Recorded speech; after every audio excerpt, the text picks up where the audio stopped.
Hello বন্ধুরা, সবাই কেমন আছো? আজকে তোমাদের জন্য একটি দুর্দান্ত রেসিপি নিয়ে এসেছি। ভিডিওটি স্কিপ না করে সম্পূর্ণ আমার সাথে দেখতে থাকো। আমি খাসির ভুনা রেসিপি তৈরি করব জিভে লেগে থাকা স্বাদে। চলো তাহলে শুরু করা যাক। আমি নিয়ে নেব একটা বোলে কিছুটা পরিমাণে সরিষার তেল, কিছুটা লবণ এবং কিছুটা হলুদের গুঁড়ো ও সাথে মরিচের গুঁড়ো।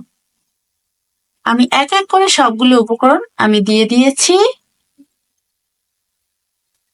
সবগুলো উপকরণ দিয়ে আমি এগুলোকে মিশিয়ে নেব।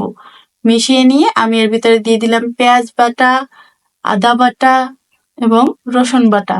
এগুলো আমি একসাথে মিক্সড করে নেব। কিছুটা পরিমাণে দিয়ে দিচ্ছি, আমি পুরোটা দেইনি, কিন্তু অর্ধেক করে আমি এর ভিতরে মিশিয়ে নিয়ে আমি এটাকে পুরোটা মিশিয়ে নেব।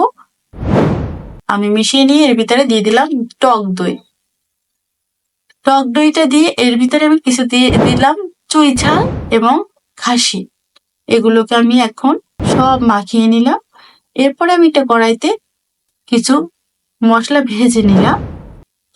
মশলাগুলো ভেজে আমি এবার কড়াইতে দিয়ে দিলাম সরিষার তেল আর শুকনো ঝাল এবং জিরে। এটা আমি ফোড়ন হিসেবে ব্যবহার করব, এজন্য এটাকে সুন্দরভাবে ভেজে নিচ্ছি। আবার দিয়ে দিলাম তেজপাতা। যখন ভাজা হয়ে গেছে তার ভিতরে দিয়ে দিলাম। এটাকে আমি তুলে রাখছি পরে ব্যবহার করার জন্য। এখন আমি বাকি মশলাটা এর ভিতরে দিয়ে ভেজে নেব। আগে পেঁয়াজ, রসুন, আদাটা ভেজে নিলাম। এবার রসুন বাটাটাও দিয়ে দিলাম।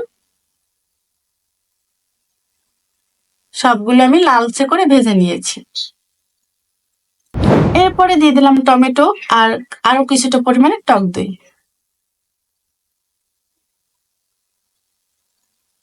আমি মাংসটা কিন্তু রেস্টে রেখে দিয়েছি মাখিয়ে, আর এই মশলাটা তৈরি করছি আমি। এরপরে দিয়ে দিলাম বাটা লঙ্কা। সবগুলো আমি একসাথে ভেজে নিচ্ছি।